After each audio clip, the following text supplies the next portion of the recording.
feeling like you're doing the same thing over and over and over and only making small incremental progress.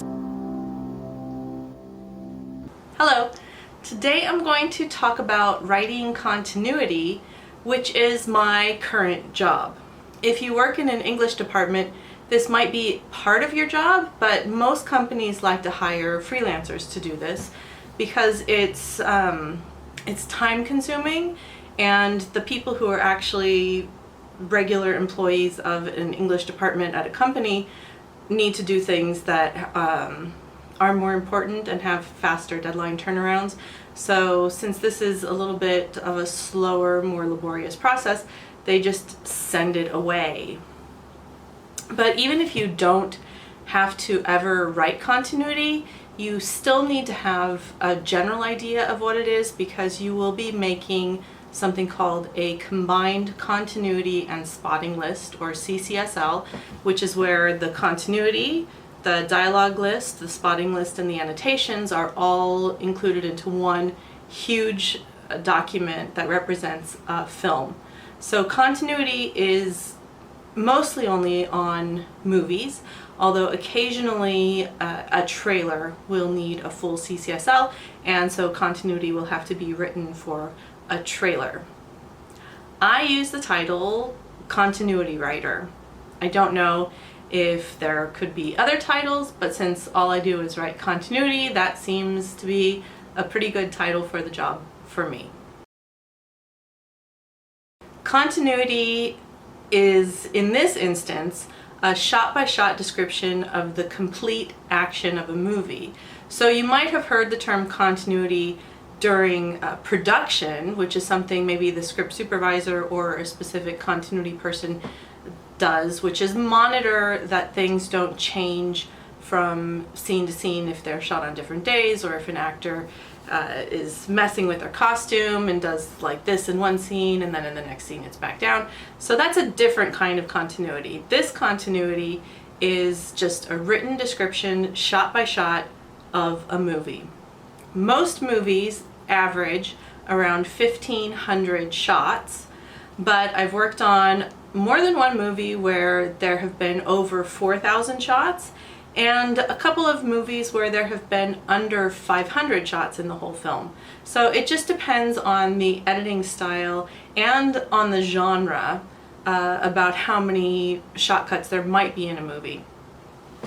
Action movies, superhero movies, and some comedies, if they're sort of fast-talking comedies, will have more shots than dramas and actual horror films. So if it's an actual horror film, not like a slasher kind of thing, but something where there's a lot of suspense and jump scares that need to be built up to, that'll be on the lower side of the number of cuts, because they want to build that tension, and cutting can make that go away in a lot of cases. So you never know for sure before you start working how many shot cuts there are going to be, but those are general good guidelines to know if you're in for a lot of work in terms of entries, or not as much work in terms of entries. The difficulty of the work also is it's not 100% dependent on the number of shots that you have. So something like an animated film might have, an average number of shot cuts, but there's going to be a lot more action packed into those shots. So it can take more words to describe what's happening, and can be more difficult than something that might not have very many shot cuts, but is very straightforward and just, not a lot of camera movement, not a lot of action. So it can vary.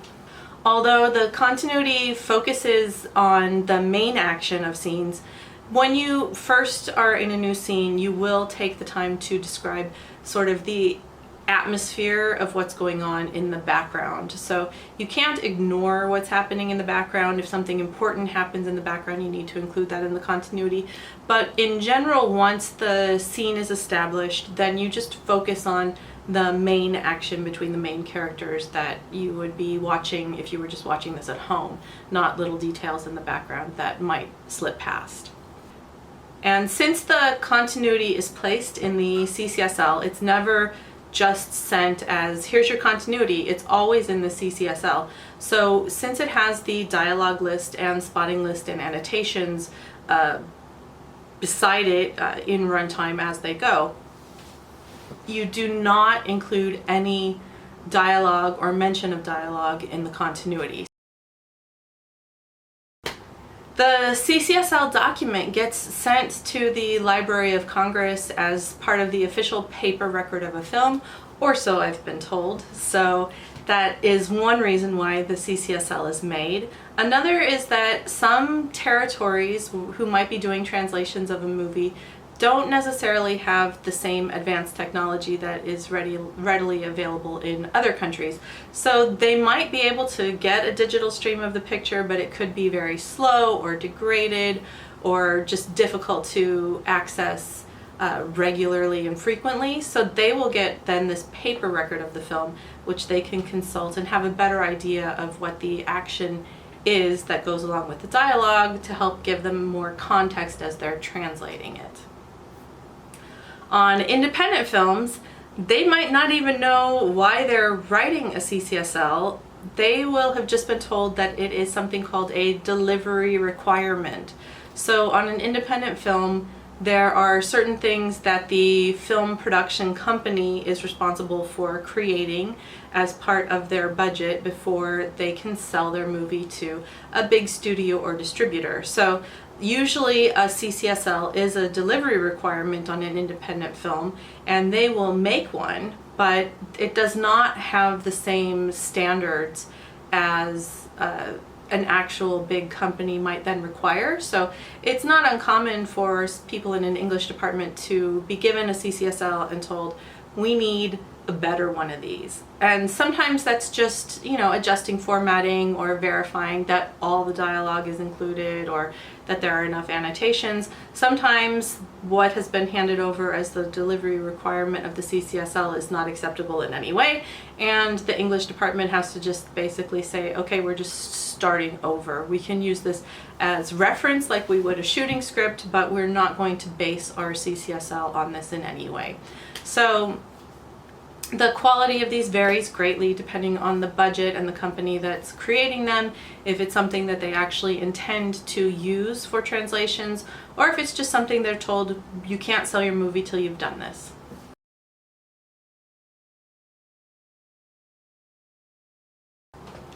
For the actual writing part, the entries contain a screenplay-like slug line each time the location changes. So the slug line includes whether, first of all, it's inside or outside, so interior or exterior. And then it includes a location, and the locations usually, it's easier to keep things consistent if you just go from large locations down to smaller locations. And then you put whether it's day or night. You can put more specific times like dusk and dawn, but only try and do that if it's plot specific. Like if I was looking at a sunset, you might say, it's dusk or sunset. If the sun is about to come up and you don't want to have this big transition from, well, it was night when she was outside and as soon as she stepped in, it's day. So then you could put, it's dawn and then it's day and that transition has happened. But in general, you're safe just putting day or night. Then you put in the shot framing. So the shot framing for me right here would probably be what I would call this a medium close shot. If it was just my head, I would say close shot. If it was smaller than my head, I would say close up. If it was to my waist, I'd say medium shot. So there's different shot framings which just let the person reading it know how close the camera and the subject are to each other, or how much it's zoomed in on the subject. Then you put in an actual description of what you see. So for me here, it would be medium close shot, and then you could just say Camille, period, as one complete sentence, just Camille. Or if this was the first time we were in this location, you could get a little bit more involved in describing the background of the scene to help set just the general mood and atmosphere. So you could say medium close shot Camille. She sits in front of her piano. Some flowers are in a pitcher on the back of the piano next to some other various knickknacks. A lamp is on in the back corner, and then that would be sort of a more thorough description. But you wouldn't need to do that in subsequent shots in the same location or sequence. You just do each shot every time there's a cut. Even if it's a jump cut, you'll see some jump cuts in my videos, because if I cough or my phone rings or the cat makes a noise and I'm distracted, I will just cut out that sort of dead part of the video and there's a jump cut. So that would count as a different shot. So you would need to make a new entry then for the jump cut, even though it's basically the same thing, just to let the person reading it know, there has been a cut. Because like I said with the subtitles, a lot of it is dependent on film, and where the cuts in the film are very important for the placement of the subtitles. Not so much now that it's all digital, but as I said before, this is all based on film. So you have to keep in mind some of these rules about film while you're working, even though going forward they'll be less and less pertinent.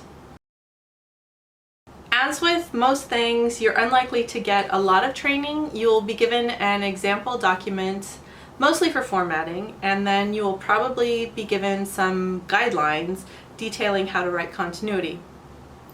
So the guidelines documents help and they give you a lot of context, but until you actually sit down to write some continuity, it can be hard to figure out what you're supposed to be doing, because there are some times when the format needs to deviate, and if the camera is moving a lot, there are some tricks on how to talk about the camera moving, being as concise and clear as possible without getting bogged down in the details. At the first company I worked for in Hollywood, well, the second, I quit the first one after one shift. So at the second company I worked for in Hollywood, which was literally in Hollywood, I spent one Christmas span writing continuity on an independent film called Palmer's Pickup. This was in the before times. There was there was digital video, but if you have ever seen an old 2 gig SCSI drive, it's about the size of a shoebox, and that's just 2 gigs. So it was not economical or convenient to digitize whole features, especially for something like writing continuity, where the equipment, you couldn't just play it back on your regular PC. You needed the Avid or Pro Tools or some kind of really expensive computer system to watch it anyway. So I wrote part of the continuity for Palmer's Pickup sitting with a 3/4 inch U-matic machine, which is an old tape deck that I don't even know if they use anymore, hooked up to a television, and so that was beside my computer where I could write the continuity on Word, and I had to use the scroll wheel to go to the frame at the beginning of every shot and then write in the time code or the feet and frames manually.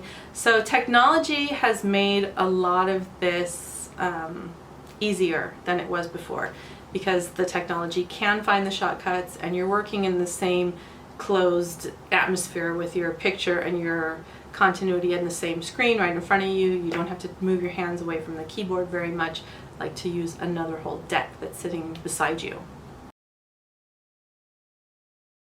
The hardest part of the job is that it is repetitive and tedious.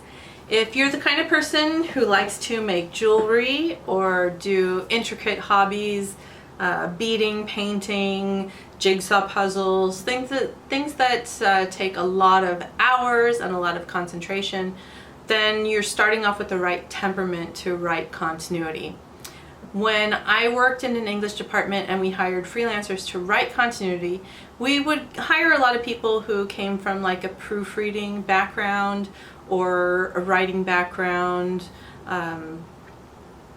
but it was very common that someone would be hired to write, we just hired people to write one reel out of a movie, so like 20 minutes of a movie at a time.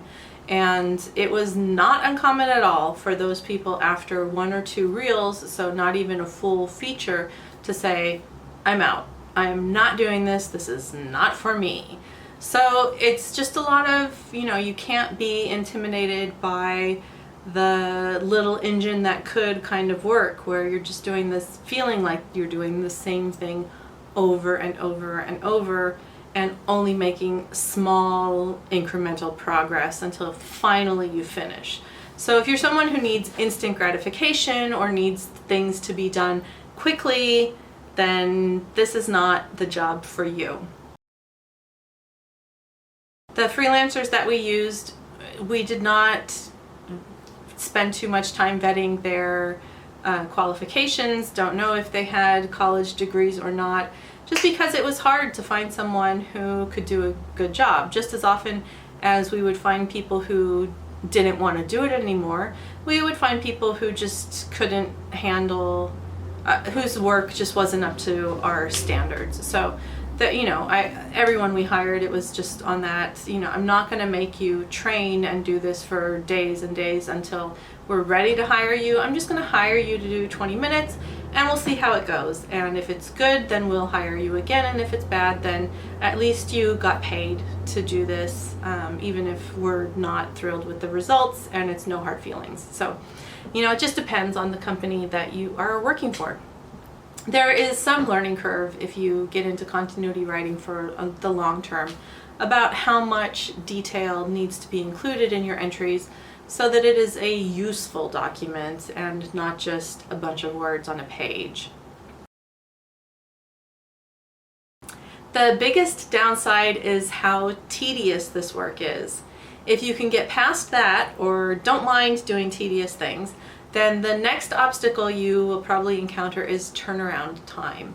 If you're very slow at this, or just can't handle the capacity, which is probably around 500 shots a day when things are busy-ish, then you could run into trouble with the deadlines.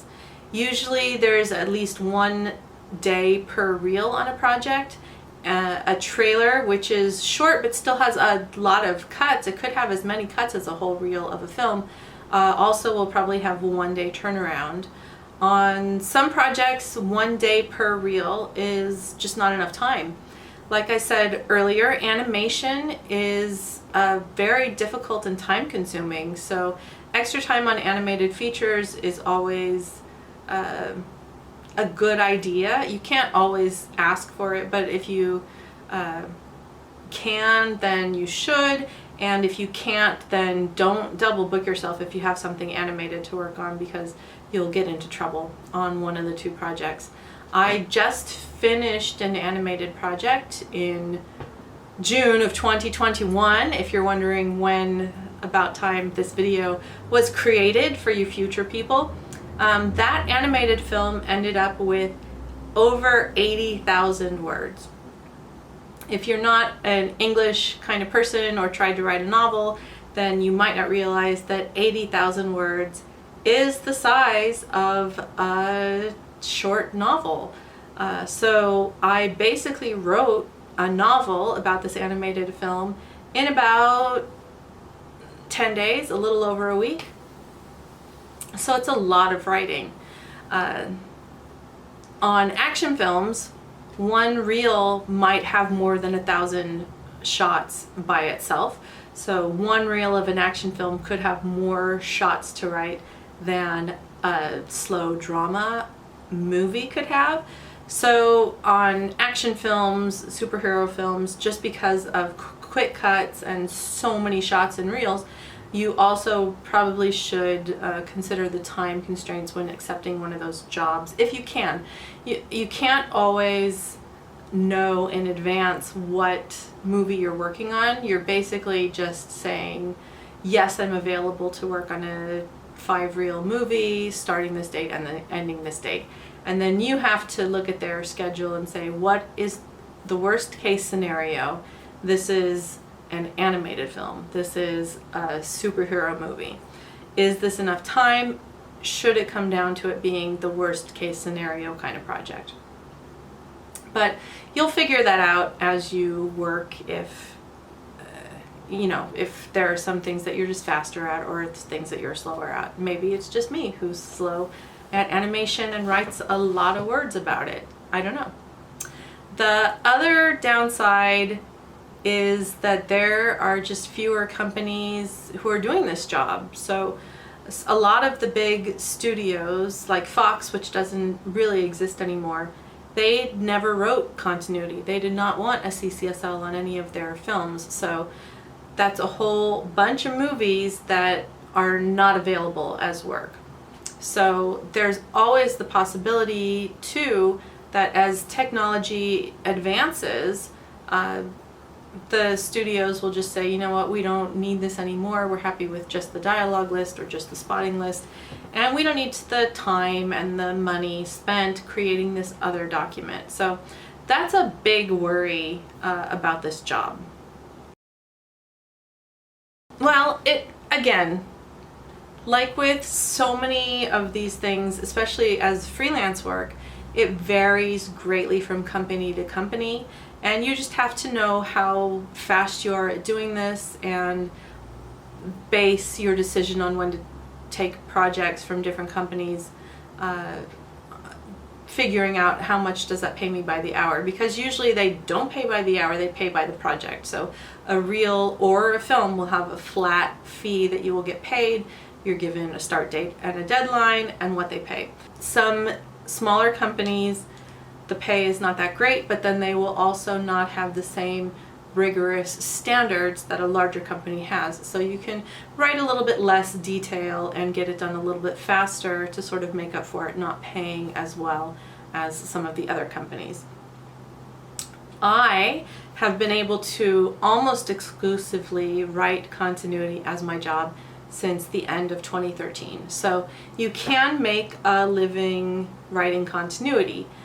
The other problem though with that is that there is a small pool of people who write continuity in Hollywood, and I know several others of us, and there's just not enough work for people to have this as their full-time jobs if a lot more people decide to get into continuity writing, and then it would become just an occasional supplement to your other freelance work. So that's another problem, since there are a finite number of projects and some studios don't require this work. Not too many people can do this and all be making a living at it. So to wrap up, continuity is not hard, but my word of the day is tedious. It is tedious, which happens to be perfect for me. I like doing tedious things. Like if you've seen the Phantom Tollbooth, and there's I think he's called the Terrible Trivium, who makes Milo move a pile of sand from one place to another just a couple feet away using tweezers, or he wants him to empty a well with an eyedropper. It's like, I am here for this work. This is my kind of job. So that is what continuity writing can feel equivalent to, moving a pile of sand from here to here, only using a pair of tweezers. So that's it. So for the people who, when I try to explain to them what I do for a living, just sort of nod and don't really understand, I hope now you understand a little bit better what it is that I do. And this is something else you probably didn't realize was happening behind the scenes on a lot of the movies that you watch, another document you didn't know existed. So while you're here, don't forget to subscribe if you've made it all the way to the end of the video. Good for you, and thanks for watching, and I will see you next time.